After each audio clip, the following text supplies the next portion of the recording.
Hey everyone! Welcome. So, Trevor, I do want to talk more about this like concrete Cthulhu boss, like this eldritch god that of which you like live. Yeah, it's wild. Hi everybody. I'm new here. Yeah. We were talking right before. By the way, that bumper you have in the beginning, that music jams. Yeah, Right? right? I'm Oh just God, like, my it started. god. I'm it's like, so oh cool, I good. get to watch the intro video. Oh, and then I'm just like, dun, dun, The dun, the dun. bass Oh, it's. player is just having himself a time hanging out in the Having a background great of I that. am a Just time. bass like player. That's. vibing. Yeah. I'm Yeah. just like, No, He's my just it about jumps to out as like talk. TT-105 is cool. just Mhm. over there. It's like, let me grab it real quick. Yeah. But before that all happened, everybody who's just like joining new, we were joking about traffic in the different areas that we live in. And I live in Los Angeles where we use proper nouns for the freeways, like the 101 and the 405, the 710. And it's because they're entities of themselves and they will summon traffic out of nowhere. And we were joking that it's kind of like these large scripts of evil etched into the ground to summon the elder gods of traffic. And that is totally going to be a Call of Cthulhu campaign, Aaron. It has to be. I Well, it's like, uh I love this idea. Go ahead, Sad. Sorry. oh, you're just like the highways themselves are the gods. Like this is Yeah. there's the Shad Kalu, the like these are the great worms that people have to like put their hooks into to ride. Right. Uh, Oh, I The like it's not like that. 101, Love the that. Nyarlathotep, the tentacles of the Dark One. I yeah, and it love both that. eats you. You are both its sustenance and also a pest upon it. And that is the way of navigating this here fair city. That's fantastic. That Every sounds freeway is an great. extension of the world Offerings serpent. of There you go. gasoline, steel, Ooh. and blood. Okay, I was already All right. thinking about running a campaign that was going to happen in like fantasy Kansas, where I was just going to like take the Kansas state map and be like, okay, here's a mythical land unexplored, and like, make cities and settlements that already exist as like dungeon crawls or whatever. That'd be And now rad. it's going to be the highways are way lines or tentacles of the elder god. Oh, that would Um, be. Oh, that's actually even crazier to actually make them like ley lines and such. Mhm. So when they yeah. cross that, because traffic gets so bad, like in Good Omens with the Mhm. whole, the I think it's the Yeah. M45 or something creates some evil Mhm. sigil. Where they cross, that's where the power is greatest because that's where the traffic is greatest. Everyone's It's also bitching. very bleeding. American gods. Yeah. It's Ooh. very Oh American yeah. gods with the concept of like the Mhm. because like how do you think that the highways got there? Do you think it was just the most convenient way, the shortest distance Mhm. between 2 points? No, of course not. That's the ley lines. That is how the Yeah, Yeah. it's power Yeah. channeling. flows Yeah. through the nations. Yeah. And there are Well, little like outlets at all your actions. there's an intersection in Atlanta called Spaghetti Junction Yep. because it's these two The massive spaghetti connectors. god. Like, 285, 85 crossover, and each one is like 8 lanes each, and it's all and there's 4 or 5 different exits that come off of it.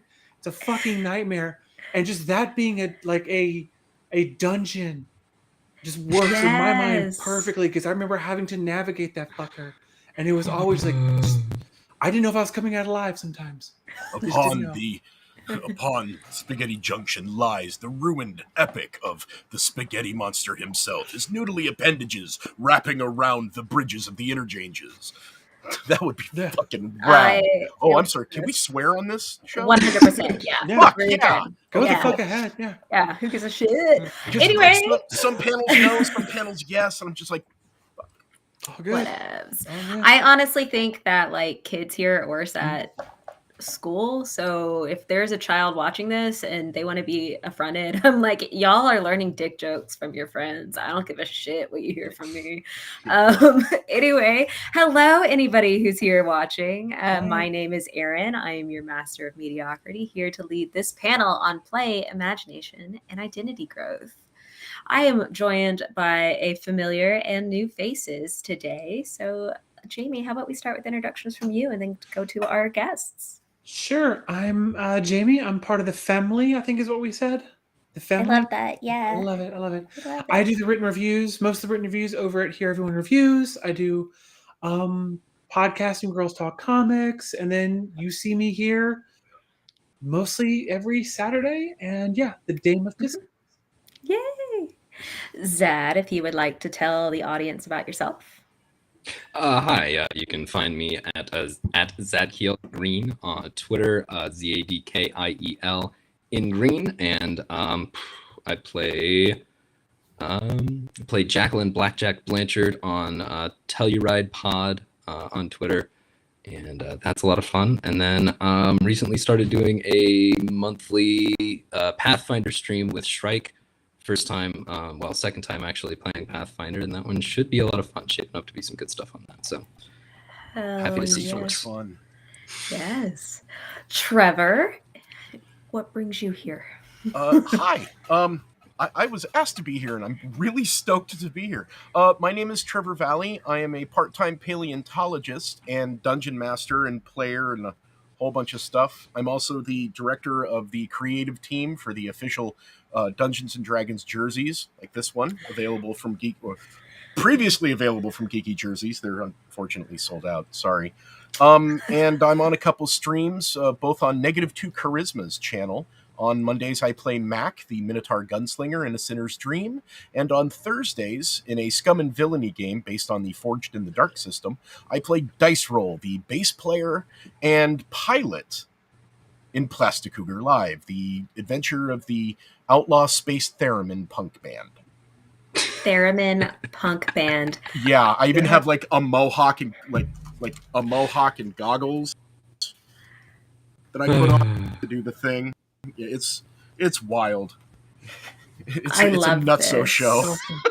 Oh man, that sounds delightful. Like it's absolutely delightful. It's sheer, barely organized chaos. And the GM Souls from Souls Rolls, half the time runs us through the ringer, and the other half is taking his headphones off and throwing them on the desk because we're doing completely inane things. I mean, as like you should though. Like that's how the game goes. As somebody who is also I'm a chronic dungeon master at this point, and that's fine. But yeah, if my players aren't derailing everything I'm trying to do, then I'm not doing a good job. Right. Right. Yeah.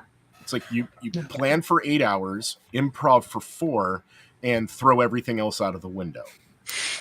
But yeah, so I kind of want to, I'll give a little spiel later about how like I don't even have 8 hours to play. I've got like 2-hour games that I run. Like that's nightmare. No, believe me, I get it. Yeah. My home game is a max of 3 hours every other week. Whew. Yeah.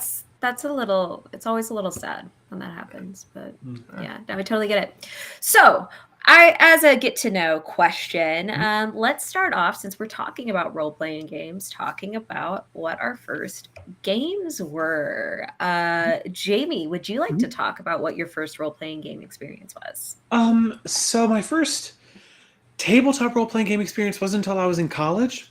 I grew up as an only child living in a neighborhood where I was the only kid. So like there wasn't a whole lot in rural Alabama too. So there wasn't many people around me playing Dungeons and Dragons and things like that. I also grew up in a very religious household. So the name of a game being like Dungeons and Dragons wasn't a thing that flew in my upbringing. But then when I got to college, I moved into a dorm that was full of Dungeons and Dragons players. World of Warcraft was huge at the time, so like there's a lot of them. And the first tabletop game I ever played was the Marvel tabletop at the time. Oh, cool. And it was just a friend of ours wanted to run it, and we took characters that were already existing. And I was Colossus. Oh, okay. Yeah. I'm surprised, actually. Really? I would have thought Emma Frost for you. My Emma Frost love didn't come until later. Oh, okay. And it was just sort of like the DM, and we'll get to it later, but that was still me trying to figure all my shit out. And my GM was just like, hey, here are these 5 different characters you could play that would kind of work. And I was like, okay, I'll go Colossus. Like, that was kind of it. But that was still early on in me figuring my shit out. Other role-playing up until Dungeons & Dragons, which has only been the past couple years, basically the pandemic, was when I started picking up Dungeons and Dragons. Other than that, it's been mostly like video game RPGs. Oh yeah. Like, because I grew up playing video games, and so like it was always video game RPGs. Like, I think Mass Effect was the one that I played the most. But And that's that one been really allows it. for a little bit. No, that one doesn't allow for a lot of character customization. You can just pick different sexes. Yeah, different sexes and then like how you do that. But like that's, and you can do Yeah. some other things, but it's not as deep as like, Skyrim or Right. or like World of Warcraft, which I did play, but like, I didn't play that much of it. If I could ask, Mhm. who is what are your canonical romance options for Mass Oh, Effect? for If you Mass have Effect, Mm. I always go Liara. Liara, I solid always, choice. I always go So Liara like because I Liara always 1, 2, 3? play. Yeah. Okay. Because I always play female Shep, Fem Shep, and there's not many options for sapphic. There's not many sapphic choices there. Yeah. So that's You what I don't end up get always doing. you don't get a good like straight ahead sapphic choice until Trainer in 3, which like my No. my fem Right. shep was just like No. nobody in 1, Thane in 2. Mhm. I cry like a baby when the stuff in 3 happens, and then fall into the arms of my very lovely personal assistant, which is Oh, the personal assistant in 2. I'm like beeline Kelly's for cute. trying to get with that because it doesn't mess up your romance options. I mean, It's it's just like like you just have to have fun with it. yeah, because it's Good to also just know. like it's maybe you hooked up, maybe you didn't, but yeah, it's like Yeah. I liked Kelly a Yeah. lot, and I liked Trainer Mhm. better. Yeah. Hi, Todd. Thank you for the amazing intro. Everybody loved it. Yeah. And Liara is Bay. Yes, yes. Mhm. So Okay. yeah, that's it for me. Thank you. Zad, your first RPG experiences. Yeah.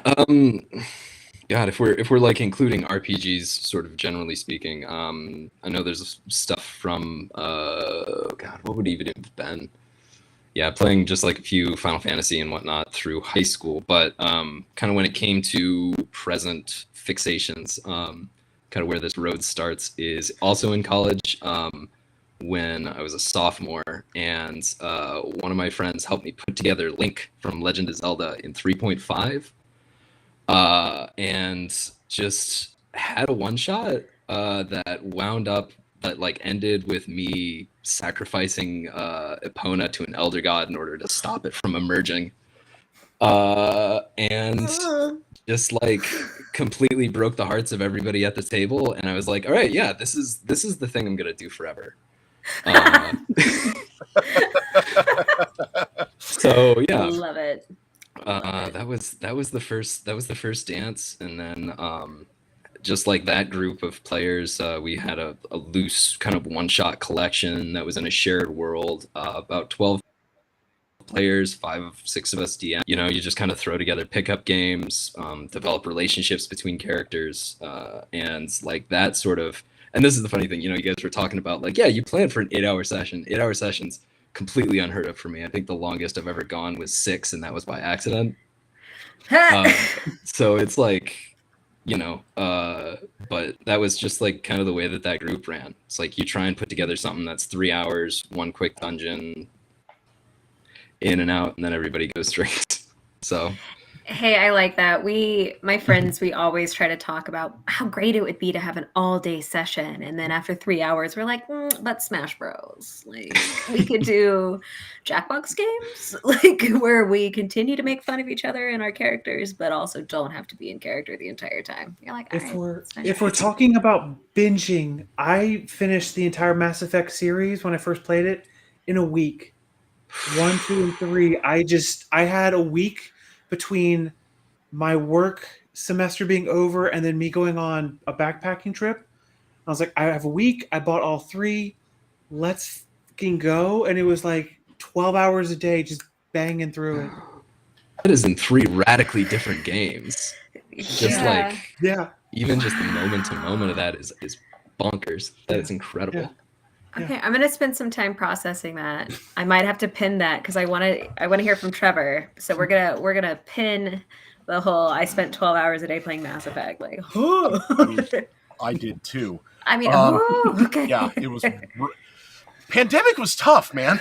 I mean, That's fair. I did 12 hours of Animal Crossing a day. So I get it. I've only Yeah. played that once, and I'm just like strategy game, like real time strategy games and little things like that. I just cannot process. I don't know why.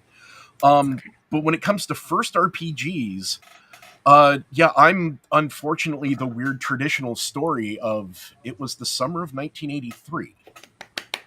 And there was my uncle with a stack of these rad hardcover books with idols and thieves pulling jewels out of them and great deities and demigods and Gith Yankee on the Fiend Folio and stuff like that.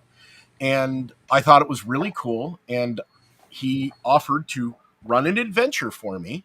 So I made a thief. And the first module he put me through was the Tomb of Horrors, which is the worst, most brutal adventure ever created, and was specifically created by Gary Gygax to be a meat grinder. does your uncle like you? He does. Okay, great, good. But this was he in some like bizarre twisted idea. He thought it would be a good lesson to learn because the game can fluctuate that bad. But it was like I found the right entrance to the tomb. And I walked into the hallway. I'm like, that's a cool box that's on the wall with all like the, and I touch it and like die of poison. Cool. That sucked. And then I started my own thing. I started making characters just to make them. And then went, what if they all met somewhere and went on an adventure? The kind of adventure I want to do would be this, and get out the graph paper and start making maps. And then found some friends and we all started playing. And I haven't looked back. And it was That's so cool. It's very cool. I picked up the basic edition and then first, second, 3.5, all the way up to now 5th edition, which I love and it's wonderful. But along the way, it was also Pathfinder, Starfinder, what's it called? The space one from TSR, Star Frontiers, Paranoia, Top Secret, Marvel, Star Trek, Star Wars, all of these things. If it's if it's a tabletop role playing game, I'm gonna grab it and try it at least. Even one pagers like Goat Crashers, because they're fun as hell. That's such cool shit. And I'm really glad that you mentioned Paranoia, because Paranoia was actually one of my first RPG experiences. I started in high school, so it was before 5e came out, and not a lot of people cared about 3.5 or 4e or whatever was out at the time. So we would go to this like nonprofit run coffee house where they were just like, what up, we're sponsored by a big gas station chain, so you can have free hot chocolate. We'll sometimes play Rock Band for 5 hours, whatever the hell. We've got paper out with crayons. Entertain yourselves. We're like, yeah, we're 15 and we're free, baby. Oh, yeah, that's rad. It was so fucking cool. But so one of my friends who was also the one who would bring Rock Band, of course, the person who brings Rock Band, you have to do what they want to do. And because of him, I love Dungeons and Dragons, because he was like, we're playing Paranoia. And he didn't even have like a book. He just gave the idea of it. He didn't even like really introduce the ulterior motives or whatever. We were just like, fuck you. I'm taking you out. You're a bitch. This is my revenge. And we were just like finding whatever way we can to like convince friend computer we were on the good side, and so we didn't lose our clones and didn't develop any kind of like permanent alteration to our clones. And it was a real blast getting to throw the same guy under the bus over and over and over again. If you're not on your third clone in the first 20 minutes, you're playing Paranoia wrong. Yeah, definitely. It was so great. There was even a point where like, because in Paranoia, there's this color scheme about like your rank and the color of something you can touch. And the game master was like, yes, it's just a dull, non-glowing blue. And one of the players is like, I'm going to blow it up. Because he's like, I don't want to die. And we're like, ah! Like, yeah, so we all died. And actually, I think he was already on his last clone, so it was game over. But it was still a wonderful time. And then I got into Call of Cthulhu, and I then eventually Pathfinder and then 5e, and I was like, oh, this is what I like. 5e is simple, it's straight to the point. Yeah, so thank you, Paranoia, for being a hilarious Right on. entry into the gameplay. But now here I am, A permanent game of DM backstabbing and intrigue, and friend computer. and absolutely friend computer. Friend computer. There So was a game I forget, it was in college. There was one where it was like political intrigue kind of game, and where like you set up the map and then you like go negotiate with everyone. Like you have like Catan. yeah, something like that. Oh, it's not Catan. And Okay. yeah, but it's something like that where like you'd set up the map and then like you'd go talk to everyone else about like, okay, who are you gonna backstab? Who you like? You form alliances, whatever. Is this Axis and Allies? Possibly. Isn't this? Did it? I think this might actually be called Diplomacy. Like it's a Maybe. board game version that is Oh. just it is a much more. Did it take you 3 months to finish a game? All I remember is I set up deals with like 2 people, and then immediately they came in and fucked me over. I lost in a round, and they were like, "Oh well, your country's been overtaken. Bye." I was like, "Well, You're like, fuck you. Never playing with y'all again. kind of, yeah." Yeah. That happened to me in a vampire LARP. I was the trusting Ventru for some dumb reason, and then like in the 3rd game I was assassinated and insanguinated. So yeah. You know, the fact that Vampire is back is totally refreshing, because when it started to hit shelves again, I was working full time in a comic and board game shop, and these guys and older women would come in who would like were coming in with their 10-year-old children and like buying Pokemon or like little Spider-Man stories or whatever, and they're like, do you have the Vampire books? I used to play it and I'm so excited. And I was like, I don't know how to process this information. I'm really excited for you, but like also like, I'm learning so many things. Like, Here's your Yu-Gi-Oh cards, Vampire 20th anniversary. I'd like to play Vampire Masquerade. Like, okay, can't wait for you to bond with your kid over that. Like, but no, that's awesome. Daddy, I want to be a Ventru or a Bruja. Okay. Like, Season of the Witch, baby. Let's go. No, yeah, so role-playing games, we've obviously talked about all of our experiences and a little bit of the different characters and choices we can make.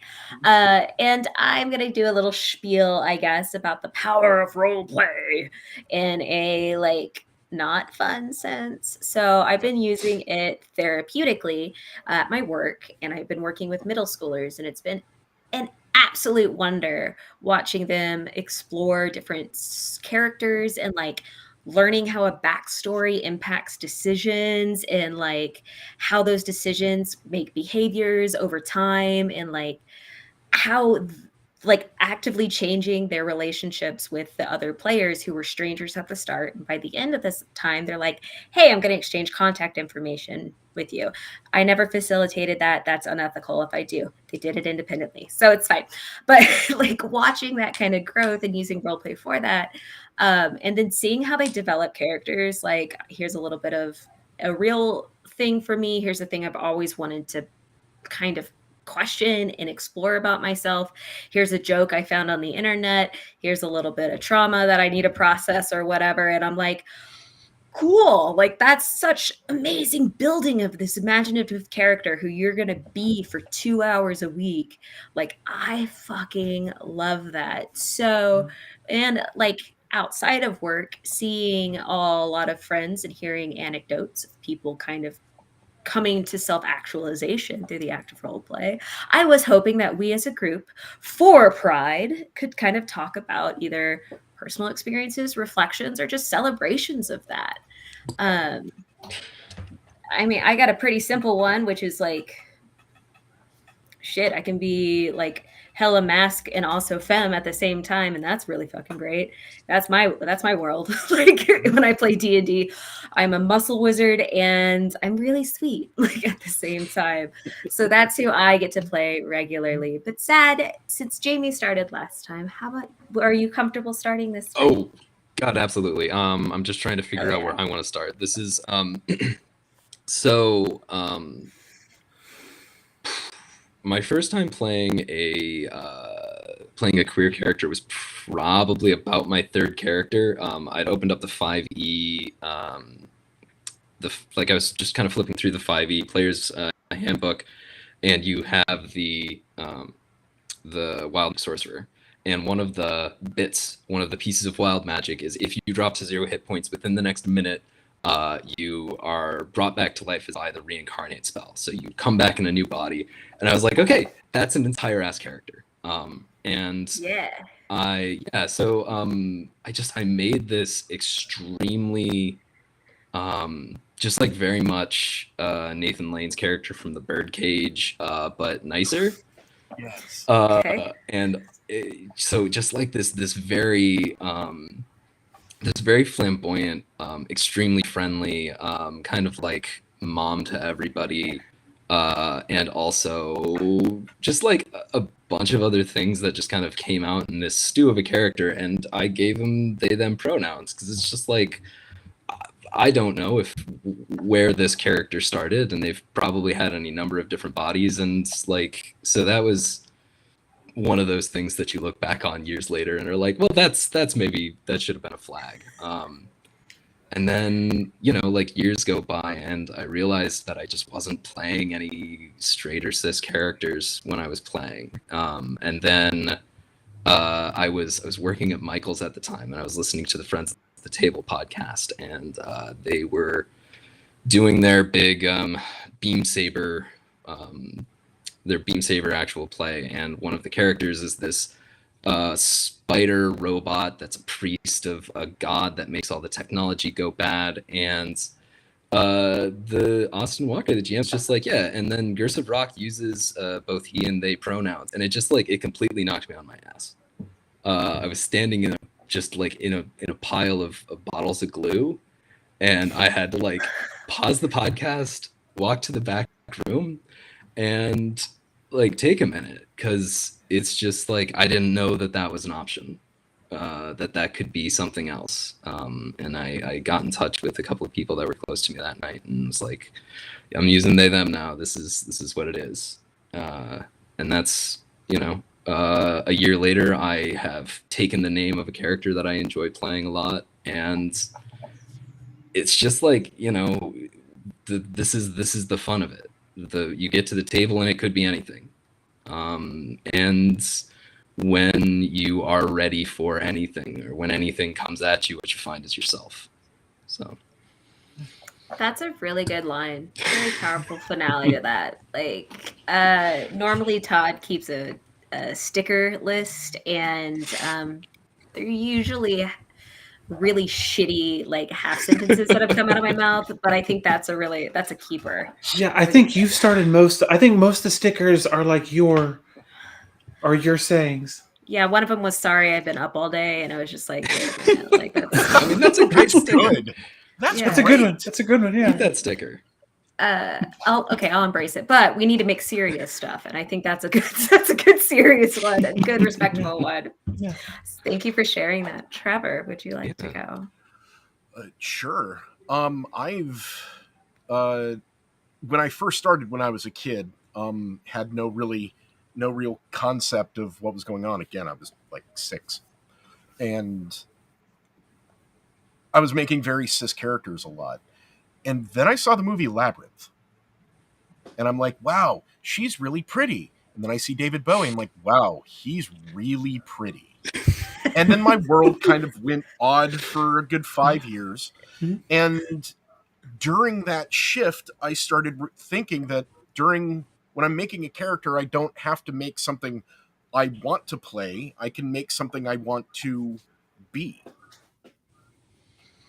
Yeah. So a lithe female elf, or a super masculine like human fighter, or something like that. And that started to blossom to the point where nowadays every character I make has a little bit of myself in it, but very directly. And it doesn't really matter who they are. Like I have a character who is part of my my old aspect of my alcoholism, I have another character with a debilitating disease because of my cancer, or an anger streak, or a very femme streak, or a very like my werebear. I mean, there we go. And Live your it's truth. yeah, Yeah. exactly. And Yeah. it's like Zad said, it's finding who you are. But the biggest turning point for me and the biggest moment was with a friend of mine who I grew up with, and they played Dungeons and Dragons right alongside me all the time. And one day we're having a chat, and they always played very, very masked characters. And one day we're talking, and they go, "Hey, I want to ask you something. Are you familiar with Star Trek?" I'm like, "Yeah, of course. It's awesome." And they go, "Do you watch DS9?" "Yeah." "You know Jadzia?" I'm like, Mhm. "I know what you're saying, and let's fucking go. Let's do this. 100% in your side." And Yeah. I can't say who they are because they're not 100% comfortable with their story being told by someone else. But a year or so after, we were discussing, and they said it was the way I was running games that allowed them to be who they wanted to be, reflected in the character that they were playing. And it really just settled in with me at that point that when you're making a character and you pour yourself into it, there is an aspect of it, like Zad said, that it's who you want to be. And that was an amazingly freeing moment for both of us. And it was sheer magical. That's when I made the resolution that regardless of the story I create, I'm just the narrator. And it's my players who's telling the story. And I just sit back and let them go.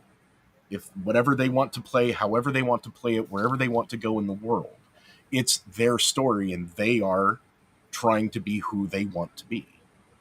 And I fucking love that about role playing games. Yeah. Oh my god, yes. Everything Yeah. he said, I was like warm and fuzzies. Yes. It's just Like, yes, 5e is called the world's greatest role playing game.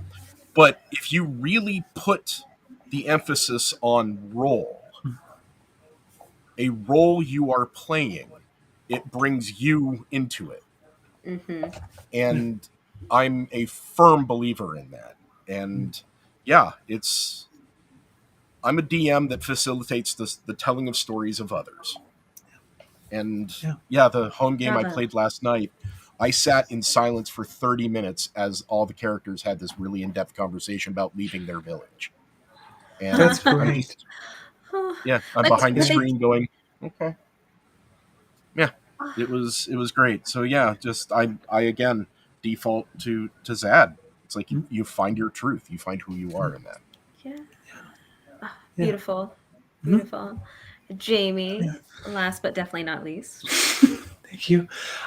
So going back to the Marvel with the Colossus character, um, again, it was given to me, and it was sort of like, hey, there's like these 2 or 3 characters, but like you really could play Colossus because we need that kind of we need a tank. We need a Basically, tank. is the way it was Yeah. described.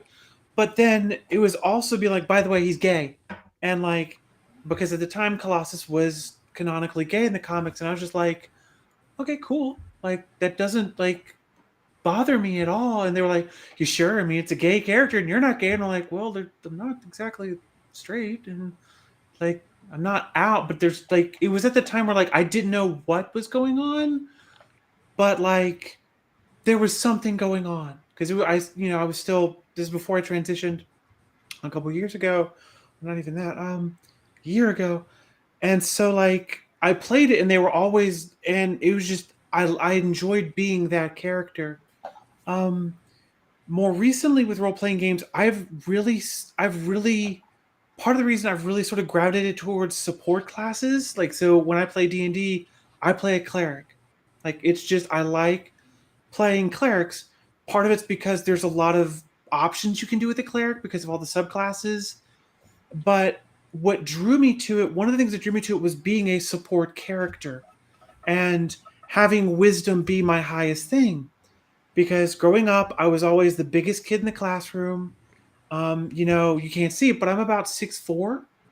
When I was in high school, I was a football player. I was 6'4", 280 pounds. Like, and everyone was like, "Oh, you're just you're a living tank." And you get kind of, and so like I play some, and the reason I gravitate towards the collective support is because I don't I got tired of always being assumed that I was going to punch first and ask questions later. Also, coming from a background of having anger issues, I didn't want to play a character that's punch first, ask questions later. Like a character that has rage as an ability doesn't appeal to me because that's not the part of the personality that I want to play with anymore, that I relate to anymore, that I feel like I want to express anymore. Um, Part of another reason I play cleric is because I have a very fraught relationship with religion. I was raised very religious. Um, Fell away through it with some bad experiences of getting excommunicated from one church. Um, really not doing well with other churches and really having a fraught relationship with the idea of a real God. Getting to play a cleric where I have a relationship with a deity and I can play with that concept of like, what does it mean to be an adherent to this deity? So one of the clerics I run right now, she's an adherent to a chaotic, evil god, but she tries to be good because it's like I play it as I adhere to this god because I want to get her offering so she doesn't kill you. Like that's how I try to play it. Like Oh, I play it as a Tempest cleric sailor who my whole job is that boats pay me so that I make offerings to the sea god so that she doesn't drown them. holy shit, that's rad. That's really I fucking cool. like playing that kind of relationship with my experience with religion and trying to play that and I like if you say like this character deals with gods, I'm like I'm there. Like I don't care what's going on, I'm there. Um, You're like, I got some shit to work through. We're doing this. Like, and in terms of like gender things, I always play female. Although the first couple times I played it, I was still trying to figure things out, and I tried to build non-binary characters. Aaron, the game we had, I was playing a non-binary character, and Mhm. part of those experiences helped me realize that I am not so non-binary as I thought I was. Having players call me they them and playing it that way, I realized, okay, no, that's not exactly where I need to be. So let me get in touch with a gender therapist and really figure this shit out. So, I'm and really now I glad just play you female did it. characters that are disaster lesbians because Live your I'm truth. married and why not? Live your truth. Like Yeah. that's yeah. It's I like that you mentioned not wanting to like punch first, ask Mhm. questions later. Mhm. Whereas where I'm at in my world, I'm very much like I want to punch while asking questions. Mhm. Like my characters, I'm making muscle wizards Mhm. who are also, hey, we're really stable personalities and like everything's chill. Life is in Mhm. flux. We all understand that stress Mhm. management, but also I Mhm. will hit you with a battle axe if you fucking cross me. It's like that's who I want to Mhm. be, and I can't because I work in mental health. It's fine. Like so can relate to that personality wise. Y'all said some like really cool shit Mhm. in Trevor, when you were talking about how you as a game master are like trying to allow that narrative space, like that really resonated. And like kind of I want to seg this into just like an open thing. Though Trevor, I think you should start with this because Okay. everybody had a turn to start. But like talk, you already shared a little bit about your enjoyable experience, but just like I don't know, that moment where you're just like, this is the shit. Like those moments where you're like, this is in an open space. Maybe with your history of playing the game, you've seen how the culture shifted over the years. Like it, Oh yeah. yeah, like I even in my oh god, how long have I been playing? 15 years. Like I've seen huge shifts in the culture, player culture towards this. Like you want to talk to that about how we've grown? Like Yeah. And it's interesting. As a current fifth edition player, and who's somebody in the streaming world and has a lot of like very dear friends in the sphere. Being invited on other streams is a pretty big deal. And unfortunately, because of my history of the longevity of which I've been playing, like I mean, just like look at me. I don't present very bi, and I present very white, even though I am a bisexual Hispanic Jew. Um, weird in my family, but I'm bald, beard for 40 years. Immediately, that is a red flag for a very large swath of the community, and I totally get it because I was there. I watched people gatekeep this game and the concept of role playing and all that from marginalized people, from people of color, from women, from everybody. It's like, no, you're different. You can't play at our table. And that was really hard, but that's why I started my games because I wanted to hear other people's stories. I wanted to take them on an adventure. And after realizing that it's the players' stories that are being told, I really ratcheted it down, and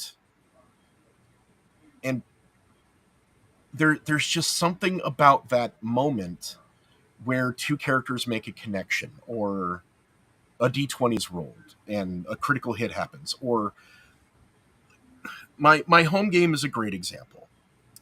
We've been playing for almost 2 years now, and it started during COVID. And it's a group of adventurers from the small village of Whitebridge. And it's a pretty village. They've got a druid that takes care of the grove, and there was an eclipse that unfortunately was the heralding of the coming of the Dragon Queen. And these third level adventurers who were, no, they were first at the time. That's right. They had jobs in the village, and then they are ordinary people thrust into an extraordinary situation.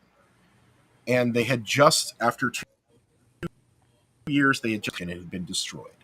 A red dragon has woken, attacked, burned it to the ground. And watching their faces collapse in emotion, describing the village and how only one building was standing, and that was Lirhana, the gnome's home. All of this, and then just letting them have the scene. It got to a point where it was so heavy and people were yelling at each other about what they had to do next. Like I said, I just sat back and just listened. And then it came to a moment of Lirhana explaining to the party how she just wants to stay and rebuild. And my heart sank that I'm like, am I losing a character? And at that moment, I realized, and everybody that plays role playing games, please, please, please, please, please have a session 0, have lines and veils or some sort of ability to, to do content warnings and make sure that there are areas that you don't have to and can't go.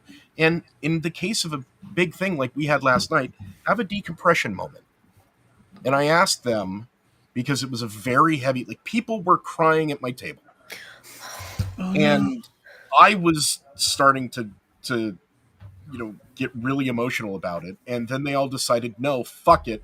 We are going for revenge. This dragon has to die. We have to stop this from happening to the world. And I'm just like, whew. Okay, cool. We'll end there. I want to spend the next half hour and have any of you. Was the gore too much? Was the emotion too much? Every single person take time and talk.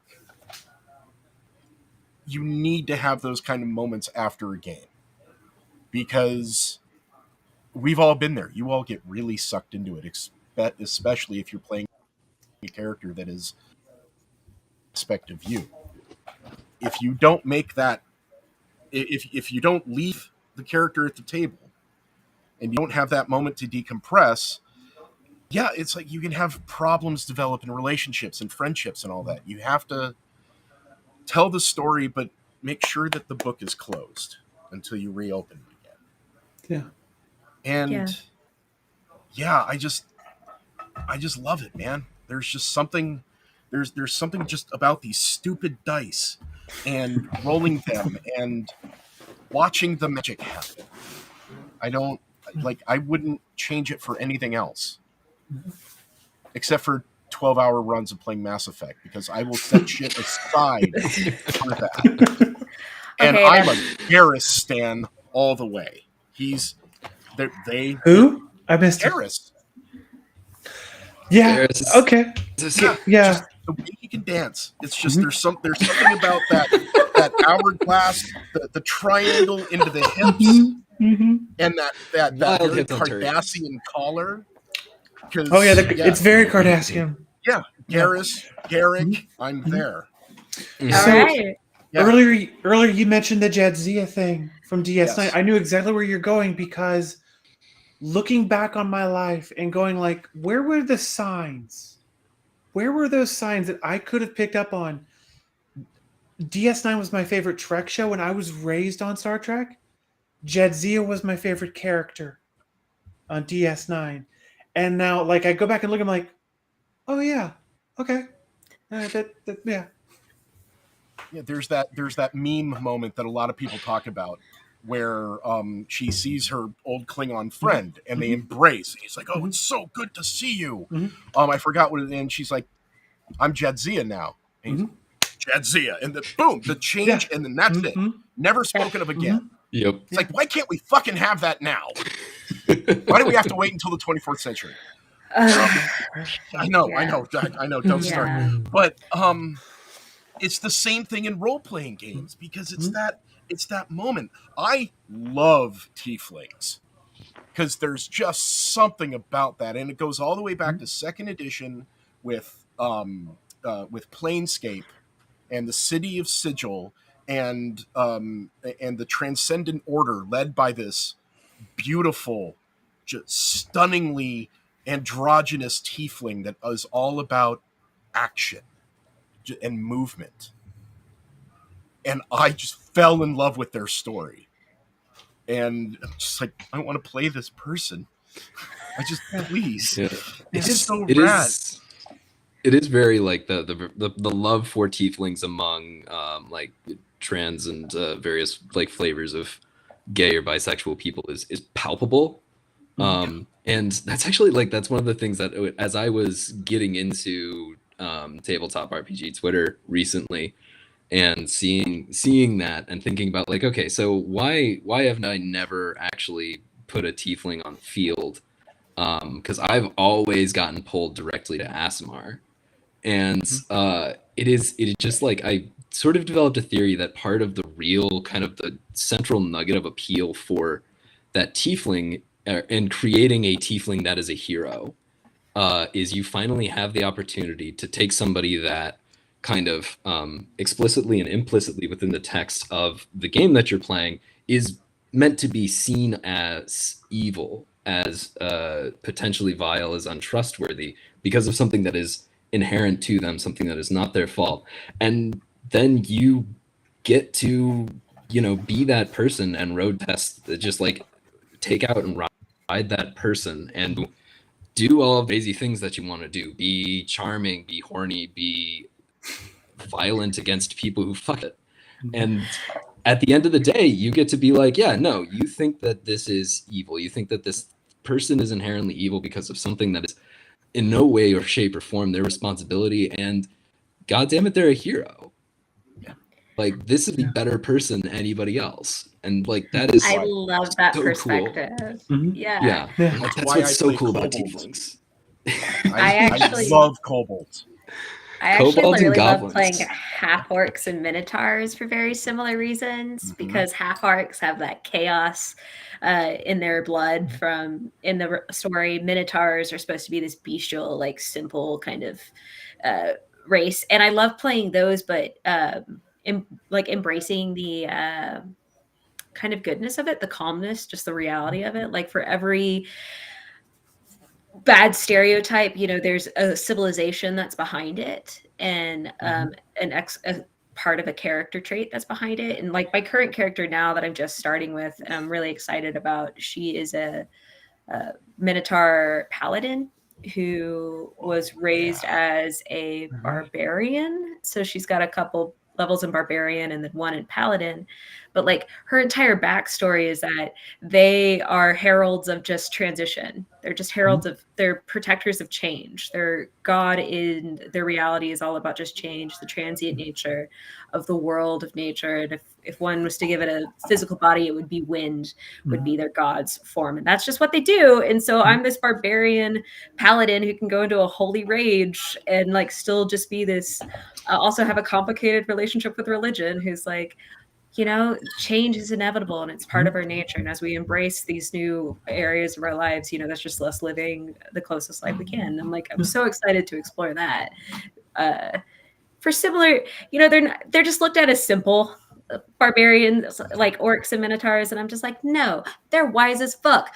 Fuck you. I play a Minotaur in the Monday game in Sinner's Dream. It's a 1940s style noir, and I came up with we're all detectives, and we're PIs so much. wild. All right. But I play a Minotaur gunslinger, so a literal cowboy, and it's just, hey Kenneth, how you doing? And I was going to play it as comical and like, you know, hickish and all that, but then I was writing his backstory, and he has a developmentally disabled older brother who is in a halfway home that is a secret because he doesn't want anybody to get him in trouble. He is an alcoholic. He has a tumultuous relationship. He doesn't want to be a private investigator or a cop anymore. It's this horrifically conflicted character that spits out in a rage. He is a shoot first, ask questions never kind of person. And we're getting to a point where that's causing a lot of problems. And it's an interesting dynamic to play. And yeah, it's just taking those races like tieflings, like Zad said, or kobolds or minotaurs or half-orcs, or just even like goblins, hobgoblins, bugbears, things like that. The bestial races that were lawful evil in earlier editions, all that shit, or like Githyanki or Githzerai, being able to play them and turn that whole thing on its head and not be the I am the drow ranger that has escaped the evil loath and I need to find my way in the society. No, fuck that. You're coming from a Minotaur society that is cool and benevolent and fun. Yeah. Like cities who are also sailors and merchants. They just have a little bit of an anger streak. Yeah. So fucking cool.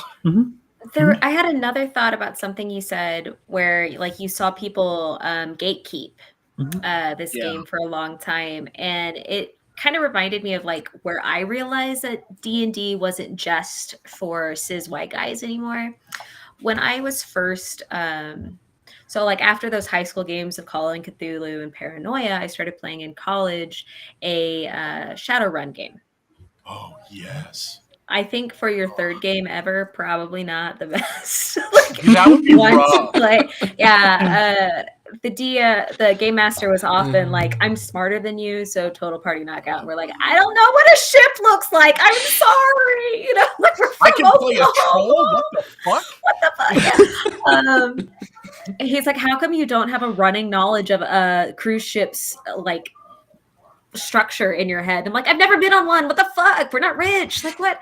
No, he had a rule at his table that at the time made sense because the players were horn dogs, and their rule was you could not play somebody of the opposite sex because of their traumatized history of people over explaining how bodies react to temperature, for example. Little hint, hint, nudge, nudge, nipples. And so they couldn't they didn't allow that. And I was like, okay, I don't want to be sexually harassed at my table.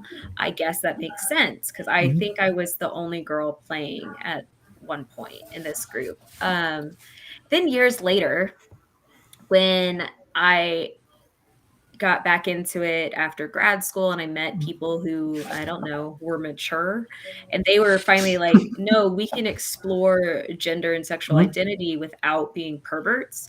I was like, oh, we've changed as a game. What a beautiful world we're in now. I was like, I'm safe here. And it's just, like, there were so many, still some struggles about ableism that I still see at tables. There are still struggles that I see about race and like, because people making still the broad swaths of like alignment, moral alignment based on what kind of race you are. But like, there was that small victorious nugget I could take where people are like, I'm not going to describe what nipples do when it's cold. I'm like, yes, like, we're changing as a gameplay. And I remember that very distinctly. And it's been probably 7 years since that happened. And it's still a memory that I'm like, this is really important for how games are playing and how we're changing as a game. Sad, you mentioned the horny, charming, aggressive tiefling character. My dear friend Mitch, when he would have been here tonight, but he was at Pride today and exhausted because it was like 100 degrees outside. And he was like, what the fuck? Yeah. But yeah, no, he played exactly that tiefling character. It was amazing. He had a battering ram with thrust, like he would, like anytime he used it, like thrust included. So it was a delightful character to experience and play, and very 100% the stereotype. Yeah, like. So my the first game I had besides yours, that like the first in-person, and still the only in-person game I've had that I've really got on and I've really enjoyed.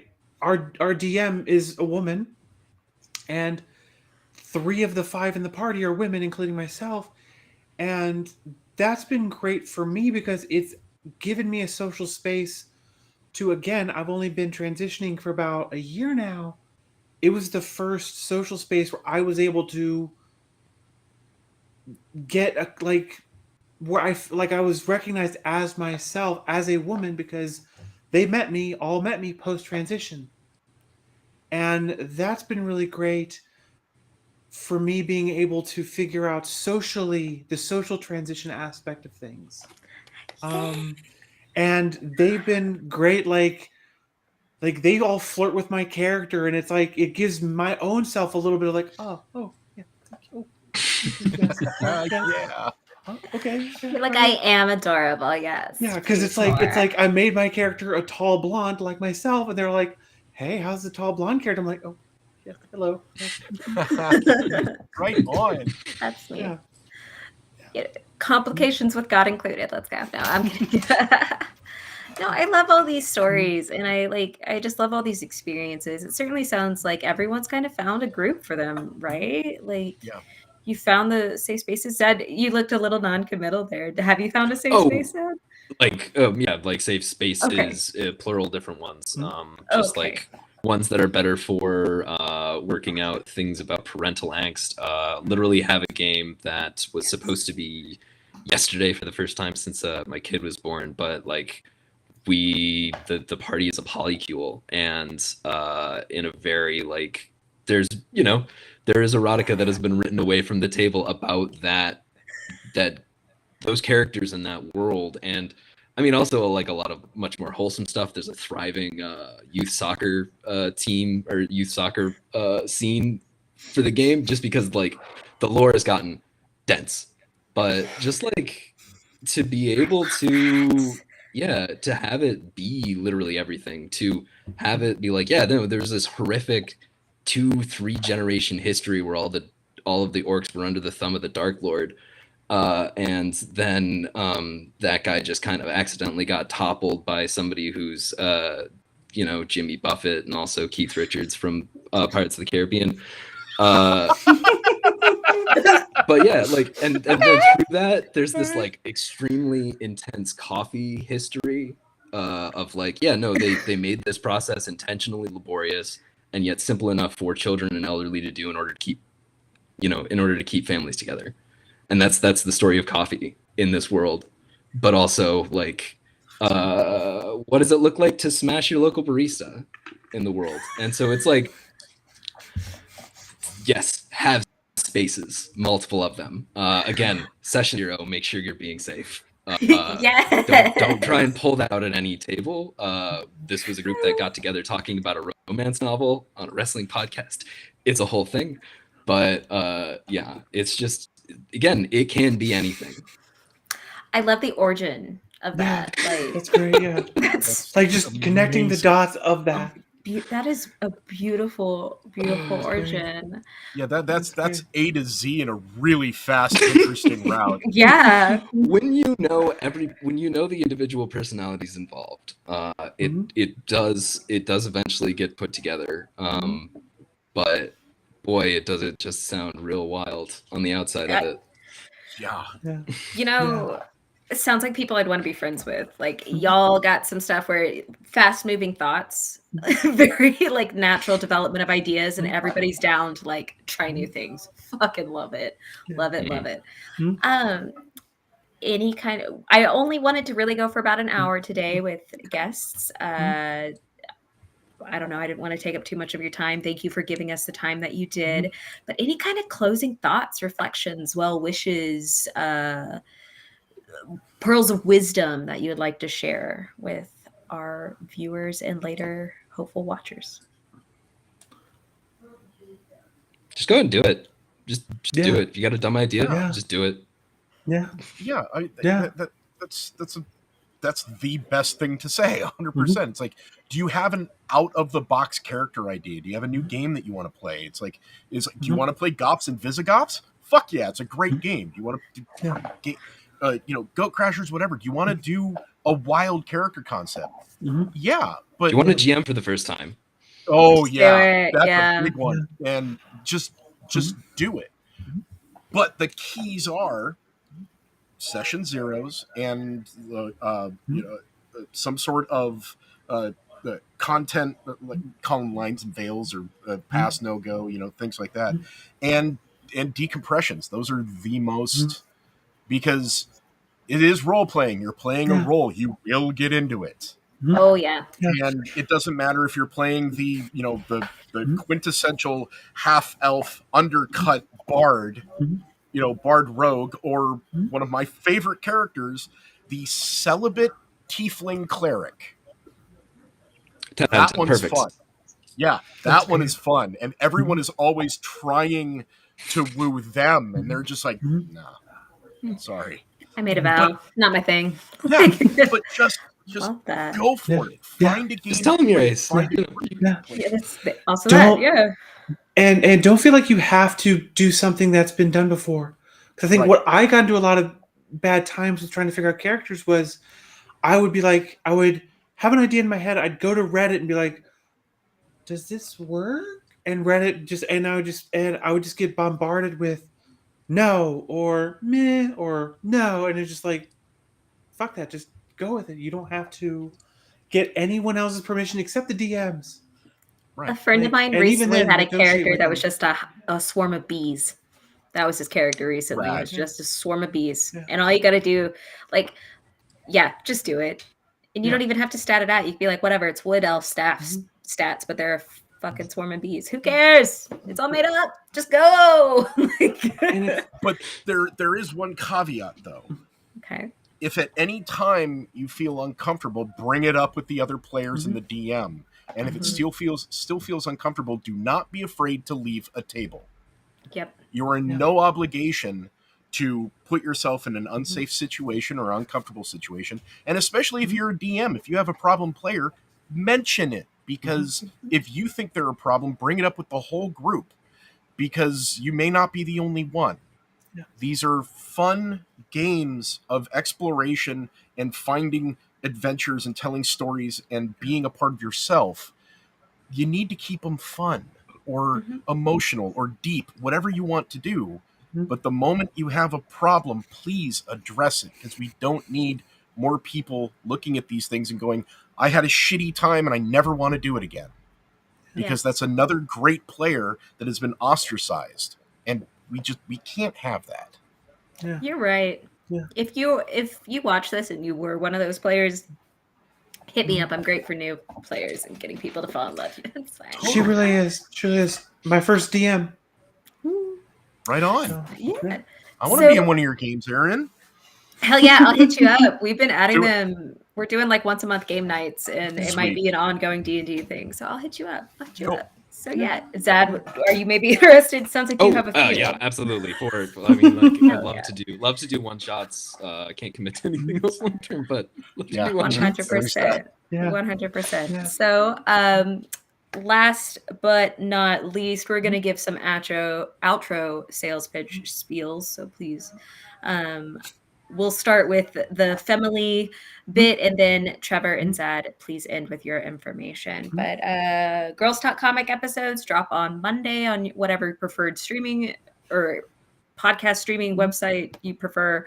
I think we're going to be taking a break on the 4th and the 11th, just because holidays and travel at that time. So 4th of July and the 11th of July, you will not hear my dulcet tones. On Fridays, Hear Everyone reviews. Jamie, please take that away.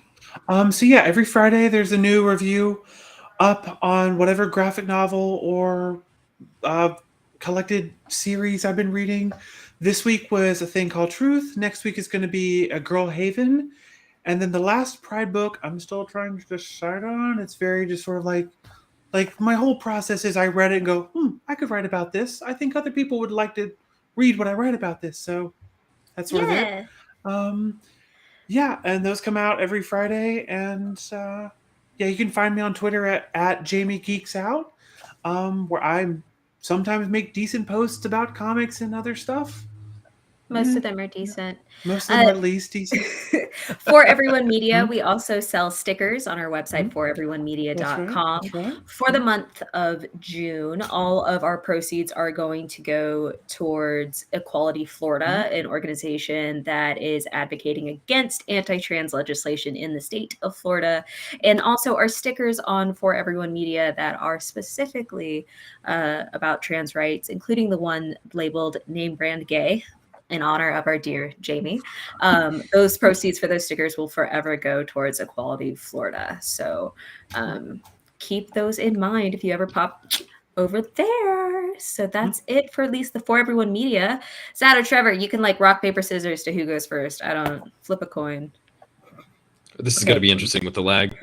Yeah, I know. It's Yeah, like just whatever. 1, Okay. 2, 3. Oh, I was going to throw paper, so no, you went scissors. Ah, Go. Okay, go. Yeah, the lag is weird. It's like, do we just like, what's going on?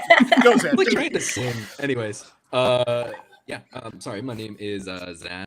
You can find me on Twitter at Zadkiel in green, Zadkiel in green. I am on the Telluride podcast. Telluride is an Orbital Blues space western about a bunch of very sad people. We are recording we just finished recording this episode of the second season, and let me tell you, if you thought season one was a heartbreaker, boy, how'd hell of a start. So yeah, just swing on over, find me on Twitter, find Telluride if you can. It can get a little bit buried underneath a town in Colorado and the Kia mid-size SUV. But Orbital Blues, hell of a game. Telluride, hell of a ride to hell, honestly. So Right on. Love that. Thank you for sharing. Space Blue. I dig that. I'm gonna check that out. It's like your That's- theremin rock band. Like, I mean, I mean, yeah, there's the Yeah. Space Theremin punk band. I guess it's my turn. Hi, once again, I was Trevor Valley. I'm a part-time paleontologist and dungeon master, and occasional player on -2 Charisma on Monday nights. I am Ulysses Mac Belmont, the Minotaur gunslinger in A Sinner's Dream, a 1940s noir story. And on Thursday nights, also on -2 Charisma, I am Dice Roll, the synthetic pilot and bass player for Plasticougar, the Space Theremin band. Yeah, it's weird, trust me. I also am a Elderwood Academy Dice Boxes affiliate, and 1985 games, and also 88 riddles. So check me out on Twitter at Tattoos and Bones, TATTOOS ANDBONES, because I'm the tattooed paleontologist kind of guy. And yeah, find me, ask me weird questions about dinosaurs and dice. That's kind of my deal. I love that. Well, thank you everyone for joining us today. I hope everybody has a wonderful day, enjoyed the show, and comes to see us next time and checks out Sad's and Trevor's work. And happy Pride. And happy fucking Pride, y'all. Fuck yeah. Hell yeah. Well, find us wherever you found us, I guess. We're all around. Right here. We'll see you next time. Bye.